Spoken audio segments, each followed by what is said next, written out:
बिस्मिल्लाहिर्रहमानिर्रहीम। अब हम ये रिग्रेशन में बी का ये जो फार्मूला हम काम में यूज़ करते रहे हैं क्वेश्चंस के अंदर, और ए का ये फार्मूला ये भी हमने काम में यूज़ किया है। इन दोनों फार्मूला की डेरिवेशन पे बात करेंगे, लेकिन इनकी डेरिवेशन से पहले हम थोड़ा सा एक एग्जांपल पे गौर करते हैं ताकि हमें डेरिवेशन में आसानी हो जाए बात करने में। देखिए, ये हमारी बुक में पेज नंबर 403 है, उसके ऊपर ये एग्जांपल है। ये जो शुरू के दो कॉलम है एक्स और वाई, ये दोनों कॉलम या दोनों वेरिएबल एक्स वाई उनकी वैल्यूज जो हैं ये बाकायदा ऑब्जर्व की गई हैं। ये जिस बंदे ने पहली बार इस डेटा को ऑब्जर्व किया था, ये डेटा उसी फॉर्म में है। तो हम यहाँ पर कहेंगे कि वाई की जो वैल्यूज नीचे आई हुई है, ये वैल्यूज कहलाएंगी ऑब्जर्व वैल्यूज या एक्चुअल वैल्यूज। जबकि साथ में एक और कॉलम भी है, ये कॉलम है, इसके ऊपर लिखा हुआ है Y hat. Y hat is equal to कुछ चीज लिखी हुई है, मैंने इसी चीज को बाहर दोबारा लिखा है इस तरह से। यही चीजें लिखी हुई हैं लेकिन यहाँ बाहर लिखी हैं। देखिए, ये जो Y hat is equal to A plus B X, ये क्या है? ये रिग्रेशन इक्वेशन है, ये एस्टिमेटेड रिग्रेशन इक्वेशन है। इसमें आने वाला ए और बी इनके फार्मूला होते हैं जो भी मैं दिखा रहा था। उन फार्मूला को और एक्स और वाई इन दो कॉलम्स को यूज करके ये ए की वैल्यू और बी की वैल्यू मालूम की गई है। जब ये वैल्यूज आ जाती हैं यानी ये इक्वेशन मालूम हो जाती है, तो फिर हम ये करते हैं कि एक्स, इस एक्स की जगह पर ये एक्स की सारी वैल्यूज जो है 5, 6 ये बारी बारी यहाँ पुट करते हैं। तो अब ये जो इक्वेशन लिखी हुई है, ये इक्वेशन यहाँ पर लिखी हुई है, लेकिन वो जरा मतलब उसके लिखने का तरीका जो है वो डिफरेंट है, मैंने उसको इस तरह से लिखा है। अब इसी पर बात कर रहे हैं। ये इक्वेशन दोबारा मैं बोलता हूँ कि वाई हैट इक्वल टू ये ए की वैल्यू है प्लस बी की वैल्यू है और एक्स। अब एक्स की जगह पर आप ये करेंगे कि एक्स कॉलम की सारी वैल्यूज बारी बारी पुट करेंगे, यानी 5, 6, 8 ये सारे यहाँ पुट होंगे एक्स की जगह पर। तो मिसाल ये पहला 5 जब यहाँ पुट करते हैं तो 5 इन दोनों नंबरों के साथ सॉल्व होकर हमें ये आंसर मिलेगा 15.625। सिमिलरली जब आप 6 को यहाँ पुट करेंगे तो 6 इन दोनों के साथ सॉल्व होकर 18.456 आंसर मिलेगा। तो ये जो वैल्यूज आती हैं, ये वैल्यूज भी वाई वेरिएबल की ही हैं, लेकिन ये इन वैल्यूज को कहेंगे कि ये वाई की प्रिडिक्टेड वैल्यूज हैं, क्योंकि ये वैल्यूज जो हैं ये इस इक्वेशन की मदद से आ रही हैं, ये एस्टिमेटेड रिग्रेशन इक्वेशन की मदद से आ रही हैं। तो ऐसी वैल्यूज जो रिग्रेशन इक्वेशन की मदद से आ रही हों उनको कहते हैं प्रिडिक्टेड वैल्यूज, और जो वैल्यूज वाई की दी जाती हैं क्वेश्चन में या जो बाकायदा ऑब्जर्व की गई हैं वो वैल्यूज कहलाती हैं ऑब्जर्व वैल्यूज या एक्चुअल वैल्यूज। तो अब यह है कि रिग्रेशन जो चैप्टर है हमारा या जो रिग्रेशन एनालिसिस है, इसका मकसद ये है कि एक वेरिएबल उसकी वैल्यूज को दूसरे वेरिएबल की मदद से मालूम किया जाए। अभी आपने वाई हैट की जो वैल्यूज मालूम की हैं, ये वैल्यूज एक्स की मदद से मालूम की हैं, यानी एक्स की ये जो वैल्यूज थी इन वैल्यूज की मदद से हमने ये वैल्यूज मालूम की हैं। तो अब यह है कि ये जो आपकी एक्चुअल वैल्यू है वाई की 16 और ये जो वाई हैट यानी कि प्रेडिक्टेड वैल्यू 15.625, हम बोलेंगे कि असल वैल्यू हमारी 16 है, लेकिन हमारी जो प्रिडिक्शन है यानी जो हमारा अंदाजा था वाई के बारे में वो ये था कि वाई को इतना होना चाहिए। तो असल कीमत 16 है और जो प्रिडिक्शन है वो 15.625 है, यानी आपस में देखने में भी लग रहे हैं करीब करीब है। तो प्रिडिक्शन ऐसी होनी चाहिए जो असल चीज के करीब हो। जाहिर बात है कि किसी भी काम में आप किसी चीज का जब अंदाजा करते हैं फ्यूचर में कि भाई हमारा अंदाजा ये है, तो उस अंदाजे को ठीक होना चाहिए। तो ये जो वैल्यूज हैं ये वाई के बारे में हम अंदाजा लगा रहे हैं, और ये जो वैल्यूज हैं इनको असल वैल्यूज के करीब करीब होना चाहिए। करीब होने का मतलब ये होता है कि वाई और वाई हैट इन्हें क्लोज होना चाहिए, इनमें जो डिफरेंस है वो कम होना चाहिए। अब नेक्स्ट कॉलम बनाया गया वाई और वाई हैट के डिफरेंस के बारे में। ये डिफरेंस नाम से भी लग रहा है कि नाम में है कि y माइनस वाई है, तो y ये कॉलम है और y हैट ये कॉलम है। 16 और 15.625 का डिफरेंस ये आ रहा है। इसी तरह से इन दोनों वैल्यूज का डिफरेंस ये लिखा गया है। फिर इसी डिफरेंस का स्क्वायर लिया गया है, ये y माइनस वाई हैट का स्क्वायर है, यानी इन सारी वैल्यूज के स्क्वायर लेकर लिखे गए हैं। ये नीचे जो सम मिला है हमें, इसका नाम हो जाएगा summation y minus Y hat whole square, क्योंकि ये ऊपर का नाम नीचे आ जाता है। तो ये जो चीज आई है, मैं इस डिफरेंस की बात कर रहा था कि हम कह रहे थे अभी कि y और y हैट का डिफरेंस कम होना चाहिए। तो डिफरेंस का मतलब ये चीज y और y हैट का ये डिफरेंस हो रहा है। जब चीजें माइनस हो तो हम कहते हैं कि उनके डिफरेंस की बात हो रही है। तो हम ये बोलेंगे कि जब जब y और y हैट आपस में क्लोज होंगे यानी करीब करीब होंगे तो फिर उनका ये जो y माइनस वाई हैट है ये छोटा आंसर मिलेगा। तो वो ये कह रहे हैं कि ये जो प्रिडिक्शन वो अच्छी होगी जिस प्रिडिक्शन पर जो वैल्यूज y हैट की मिलती हैं उन वैल्यूज की मदद से जब कॉलम बनेगा तो ये सम जिस पर मिनिमम आए। तो ये हमारा मकसद अब ये होगा कि हम ये जो सम है y माइनस वाई हैट का स्क्वायर इसको मिनिमाइज करें। क्यों?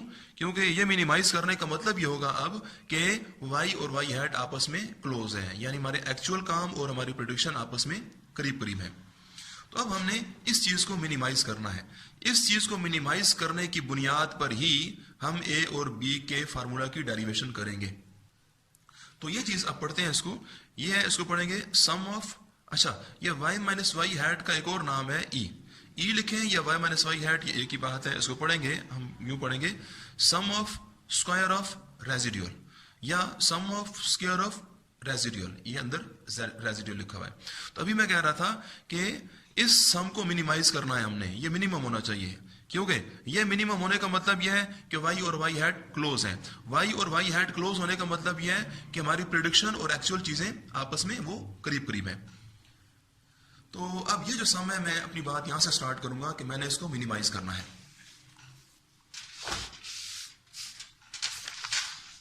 ये दरमियान सबसे पहले यहां मैं बता देता हूं कि हमारा मकसद क्या है कि समेशन ई स्क्वायर या summation y minus Y hat square is minimum, हमने इसको मिनिमाइज करना है। ये हमारे पास एक बुनियादी हमारा रूल है जिसकी बेस पर हम चलेंगे। देखिए अब प्रूफ का स्टार्ट तो बाकायदा तरीके से लिया जाएगा। यहाँ पर ये कह रहे हैं कि least square estimate of parameter in simple linear regression. तो इनके अभी एस्टिमेट्स का लफ्ज़ वो क्यों लिख रहे हैं ये हमने क्लास में भी डिस्कस किया था, तो इसमें ज़्यादा हमें उसमें बात करने की ज़रूरत नहीं है। यह है कि अभी मैंने बात जब आगाज़ किया है बात का, तो x और y की जो वैल्यूज़ हमें गिवन होती हैं, ये 5, 16, ये 5 और 16 एक पेयर है, फिर 6 और 19 ये एक और पेयर है, यानी ये x की वैल्यू है और ये y की वैल्यू है। तो इस चीज़ को हम कैसे बयान करेंगे, ये बयान करेंगे लेट x1 y1, ये x1 y1 का मतलब ये 5, 16, फिर x2 y2 इनका मतलब 6, 19। तो ये डेटा पेयर वाइज था, उसको हमने न्यूमेरिकली नहीं बल्कि अपना x1 y1, x2 y2 up to so on xn yn, ये सबसे आखिरी वैल्यू xn yn है, ये हमारी 17 और 50 को शो करेगी। b n ऑब्जर्व्ड वैल्यूज, यानी ऑब्जर्व्ड वैल्यूज हैं। फिर जी the estimated regression equation is y hat equal to a plus bx, मैंने वहां y के साथ i नहीं लगाया, तो आप i यूज कर लें तो आप x के साथ भी i यूज करेंगे। अगर आप i यूज नहीं करेंगे तब भी मसला नहीं है, लेकिन जब i यूज करें तो फिर i के साथ बताइए कि i 1, 2, 3 up to so on n, क्योंकि ये y हैट है। तो y हैट का मसला ये है कि देखिए कि जितनी y की वैल्यूज हैं उतनी ही y हैट की भी वैल्यूज हैं। तो अगर आप y को yn तक ले जा रहे हैं तो y हैट के i के साथ भी आप i को 1 से लेकर n तक बताएंगे।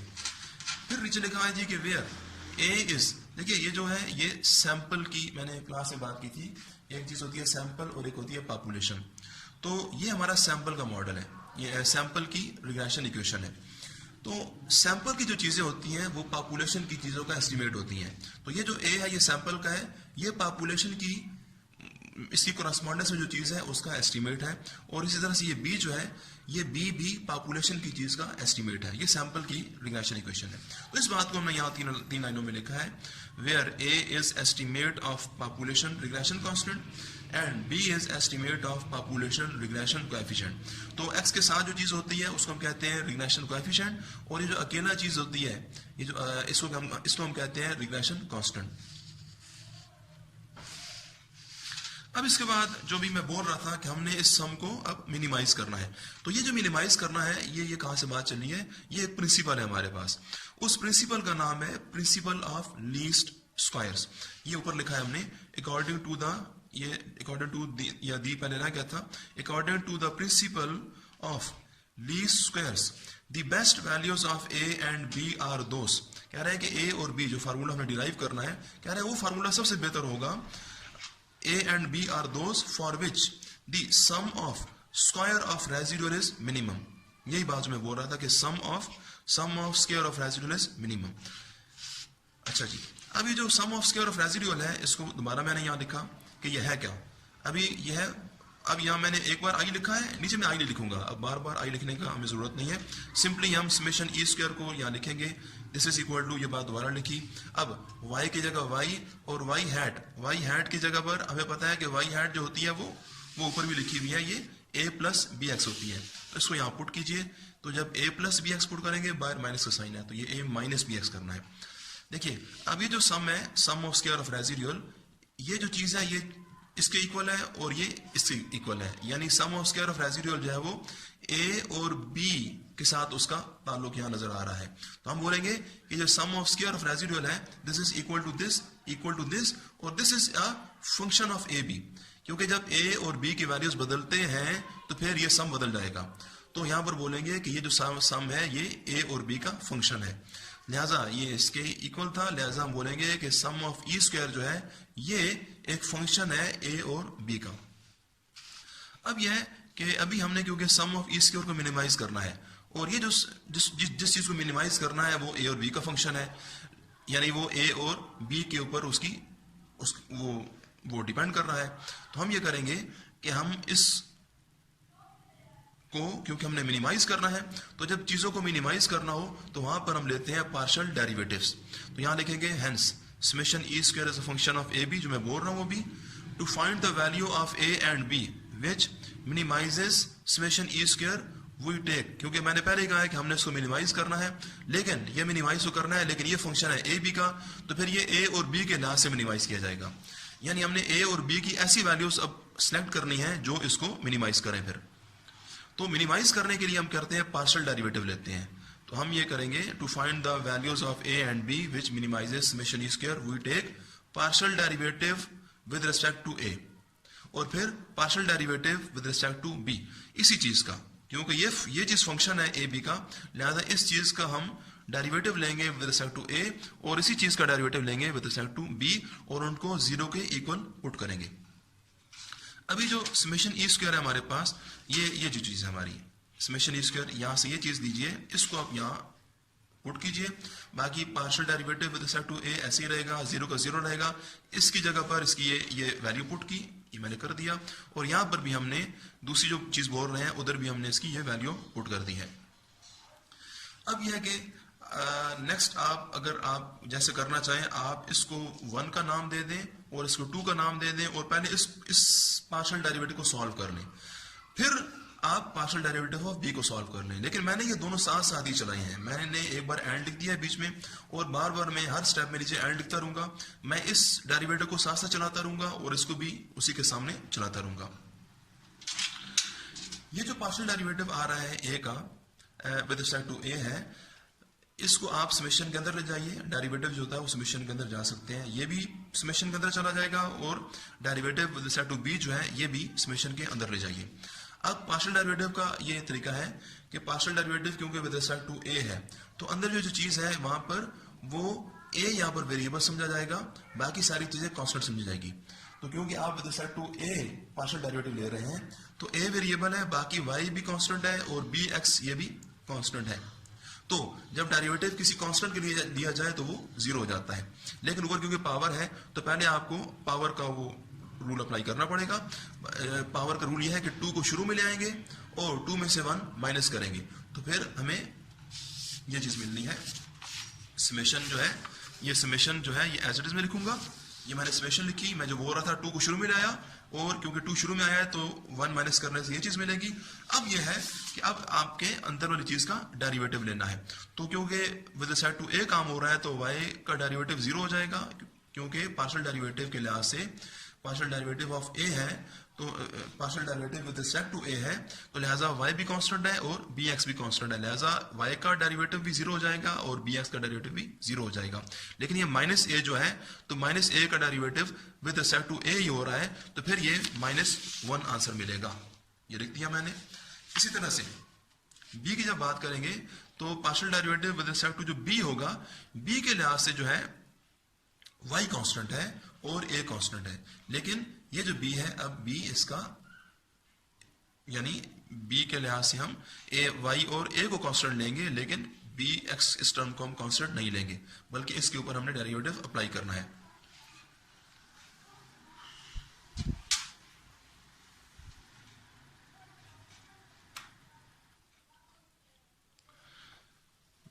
पार्शियल डेरिवेटिव ऑफ बी में आप ये करेंगे कि ये पावर 2 ऐसे शुरू में ले आएंगे और 2 में से 1 माइनस करेंगे तो ये चीज़ बचनी है हमारे पास, तो y माइनस ए माइनस बी एक्स, तो ये आ रहा है y माइनस ए माइनस बी एक्स।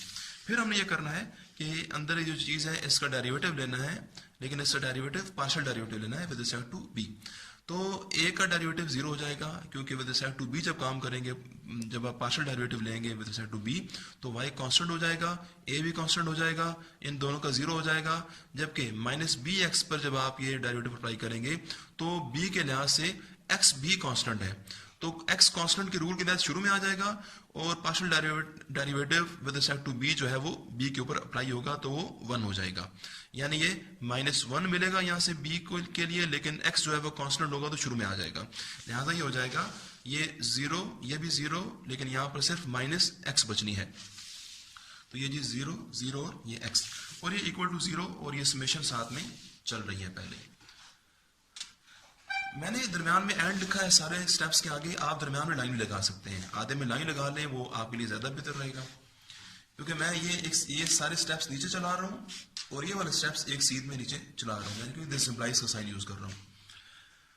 तो अब यहाँ पर आप ये करेंगे कि 2 कांस्टेंट है, समेशन से बाहर ले आइए, ये -1 भी, हाँ -1 2 के साथ रखकर -2 करके ले आइए बाहर, और ये समेशन जो है ये समेशन इनके ऊपर अप्लाई कर दीजिए, ये यहाँ लिखी हुई है, और यहाँ पर है -x है, तो ये माइनस का साइन शुरू में ले आइए, ये माइनस शुरू में लिख दिया, और x जो है ये ब्रैकेट के अंदर ले जाइए, तो x ये y के साथ xy और a के साथ ax और bx स्क्वायर हो जाएगा। बाकी यह है जी कि ये जो 2 है ये -2 इसको इक्वल के यहाँ दूसरी तरफ ले आइए, यानी डिवाइड कर दीजिए, तो 0 जब 2 से डिवाइड करेंगे तो 0 ही बनेगा। बाकी ये समेशन अंदर ले जाइए, तो ये बनेगा समेशन y, क्योंकि मैंने आपको क्लास में बताया था कि समेशन वेरिएबल्स के लिए होती है। अब जो y है ये वेरिएबल है, तो समेशन जब y डेरिवेटिव के लिहाज से तो y वेरिएबल नहीं था, लेकिन समेशन के लिहाज से y वेरिएबल है और a और b दोनों कांस्टेंट है। ठीक है जी, वैसे डेरिवेटिव में a और b कांस्टेंट नहीं थे, लेकिन समेशन के लिहाज से a और b दोनों कांस्टेंट है, जबकि x और y दोनों वेरिएबल है। तो समेशन वेरिएबल y के ऊपर अप्लाई कर दे अंदर ले जाकर, समेशन है लेकिन अंदर a है, a अकेला कांस्टेंट है। तो मैंने आपको कहा था कि जब एक अकेला कांस्टेंट हो और उसके साथ वेरिएबल ना हो तो फिर समेशन जब a के ऊपर अप्लाई होगी तो ये समेशन के ऊपर n है, ये हमने लिखा नहीं है पहले, लेकिन ये अंडरस्टूड है के ऊपर n होता है, ये n और a आपस में मल्टीप्लाई होंगे तो ये na हो जाएगा। बाकी समेशन जब bx के पास जाएगी तो b कांस्टेंट है, ये कांस्टेंट समेशन से बाहर आ जाएगा और समेशन x के ऊपर ये अप्लाई होगी, यानी b बाहर और समेशन x के ऊपर, ये 0 है जी। ये स्टेप भी साथ ही आगे बता देते हैं कि यहाँ से फिर इस इक्वेशन को आपने आगे ये करना है कि आपने समेशन y के जो है इसकी वैल्यू मालूम करनी है। ये दोनों जो क्वांटिटीज हैं ये दोनों इक्वल के दूसरी तरफ ले जाइए, तो ये दोनों माइनस के इधर आकर ये प्लस हो गए हैं। यहाँ पर हमने ये करना है कि ये माइनस का साइन ये 0 के साथ इसको खत्म कर दीजिए, बाकी रह गया ये समेशन, इसको अंदर ले जाइए, समेशन एक्स वाई दोनों वेरिएबल है, अप्लाई हो गई। समेशन ये a कांस्टेंट है और x वेरिएबल है, तो कांस्टेंट जो a है वो समेशन से शुरू में आ गया ये जी, और समेशन हमारी x के ऊपर ये अप्लाई हो गया। बाकी ये b कांस्टेंट है, x वेरिएबल है, समेशन क्या करेगी ये b को बाहर कर देगी और समेशन वेरिएबल x के ऊपर अप्लाई हो गई। यहाँ से भी आपने ये करना है कि समेशन एक्स वाई को एलिमिनेट करेंगे, समेशन एक्स वाई की वैल्यू मालूम करेंगे। ये है कि इन दोनों माइनस वालों को उधर ले जाइए, प्लस कर दिए आगे इस तरह से। ये दोनों इक्वेशन जो कहलाती हैं इन्हें कहते हैं हम नॉर्मल इक्वेशंस, और इन्हीं इक्वेशंस का हमने एक बार क्लासरूम के अंदर भी यूज किया था जब हम स्टैंडर्ड एरर ऑफ एस्टिमेट का एक प्रूफ कर रहे थे, उसमें हमने ये चीज वहां पर हमने पुट की थी, ये 0 और ये टर्म भी 0, वहां ये दोनों टर्म्स आ रही थी तो हमने उन दोनों टर्म्स को 0 कर दिया था। उनको 0 करने की वजह यह है कि ये इस प्रूफ में ये 0 प्रूव हो रही है। अच्छा, अब ये करना है कि आपने इन दोनों इक्वेशंस को साइमल्टेनियसली सॉल्व करना है इस तरह से कि हमें ये ए बी एलिमिनेट हो जाए। तो इसका तरीका ये होता है कि पहले हम मालूम कर लेते हैं बी को मालूम करने का तरीका यह है कि ए का फैक्टर खत्म किया जाए। तो यहाँ पर आ रही है n के साथ a के साथ n आ रहा है और यहाँ a के साथ समेशन x आ रहा है। तरीका ये होता है कि जिस a को आपने खत्म करना है इन दोनों में से, तो ये जो n है इस n की वजह से आपने सारी इक्वेशन को दोनों तरफ n से मल्टीप्लाई कर देना है, और इस a के साथ समेशन x है तो इस समेशन x की वजह से आपने इस इक्वेशन को दोनों तरफ समेशन x से मल्टीप्लाई कर देना है, ताकि ये a के साथ की जो चीजें हैं वो सेम हो जाए।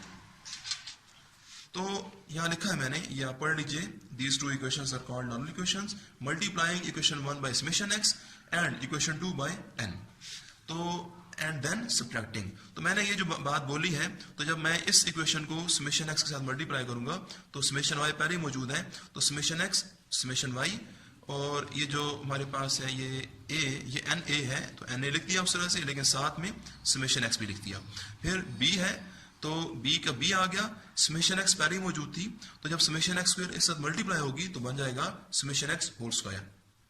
अब जी ये दूसरी जो इक्वेशन है इसको हमने मल्टीप्लाई करना है इस n के साथ, ये n इसके साथ मल्टीप्लाई होगा तो ये बन जाएगा n समेशन x y आ गई।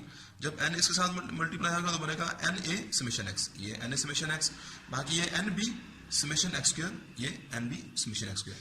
अब ये देखिए कि a के साथ ये चीजें सेम हो गई हैं, तो ये जब सेम होगा तब ये कैंसिल होंगे, इन्हें माइनस करें ये आपस में कट जाएंगे, तो लेकिन ये माइनस हो रहा है तो ये समेशन एक्स वाई पहले लिखी, माइनस ये n है तो ये माइनस इस तरह से लिखा, इक्वल का इक्वल आ गया, ये तो कट गई आपस में। बाकी ये b summation x whole square आ गई, माइनस माइनस का minus n b summation x square आ गया।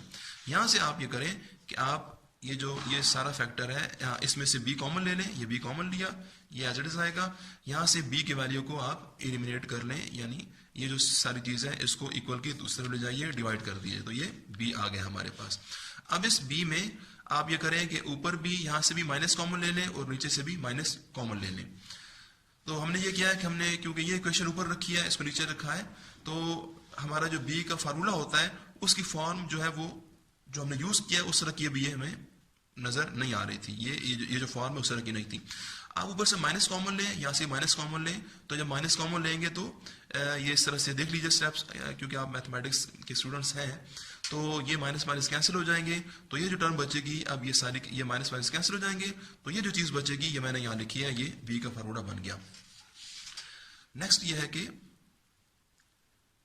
ए का फार्मूला, ए का फार्मूला हमने जो काम में यूज किया था वो तो जस्ट इसी इक्वेशन से एक ही बार में आ जाएगा कि आप ये जो पहली नॉर्मल इक्वेशन है इसको दोनों तरफ स्मॉल n से डिवाइड कर दें, इसको भी n से डिवाइड करें, इसको भी, क्योंकि आप इक्वेशन के दोनों तरफ जो काम करेंगे वो सेम काम करेंगे। तो समेशन y को भी n से डिवाइड किया, n a को भी n से और b को भी, तो ये जो समेशन y और n y बार बनेगी, n से कैंसिल, पीछे a रह गया, और ये जो b है x है, तो क्योंकि यहाँ पर हाँ यहाँ पर n नहीं लिखा था, इसको n से डिवाइड करें, तो ये समेशन x ओवर n जो है ये x बार बन गई, ये हमारे पास y बार आ गया। यहां से आप a का फार्मूला बना लीजिए, a is equal to this is y bar minus b x bar, ये a को आप मालूम कर लें, ये b x बार दूसरी तरफ जाएगी तो माइनस हो जाएगी, तो ये इस तरह से लिख लें। बाकी a का एक और फार्मूला भी है, वो मैं आपको दिखा देता हूँ, उसको आप खुद कोशिश करेंगे, बल्कि मैं बता देता हूँ कि क्योंकि हमने अभी इन दोनों इक्वेशन में से a का फैक्टर खत्म किया था, अगर आप चाहें तो आप b पर भी वही काम कर सकते हैं जो आपने a के साथ किया, यानी आप जब सब्ट्रैक्ट करें तो जैसे हमने a की ये टर्म्स कैंसिल किए हैं, आप b वाली भी कैंसिल कर सकते हैं। तो उसका तरीका ये होगा कि b के साथ जो चीजें आ रही हैं वो सेम होनी चाहिए, यहाँ b के साथ समेशन x है, हाँ यहाँ b के साथ समेशन x है, जबकि यहाँ पर b के साथ समेशन x स्क्वायर। तो आप ये करें कि इस b के साथ जो चीज है समेशन x, इस समेशन x को उस इक्वेशन के साथ मल्टीप्लाई कर दें, और इस b के साथ जो समेशन x स्क्वायर है, इस समेशन x स्क्वायर को दूसरी इक्वेशन के साथ मल्टीप्लाई कर दें, ताकि b के साथ की जो टर्म्स है वो सेम हो जाए। ये काम मैंने किया है, आप जस्ट इसको देखिए, मैंने ऐसे ही ये लिख भी दिया है ऊपर, और मैंने ये किया भी ऐसी तरह से, जो मैं बोल रहा हूँ मैंने वैसे ही किया है। और मैंने जब अब सब्ट्रैक्ट की है तो b वाला फैक्टर कैंसिल हो जाएगा, यहाँ से ये a के लिए मैं काम कर रहा हूँ, मैंने a का एक और फार्मूला भी डिराइव किया है। तो अगर पेपर में a का ये फार्मूला डिराइव करने को कहें तो फिर इसका तरीका ये आप देख लीजिए। ओके जी, अल्लाह हाफिज।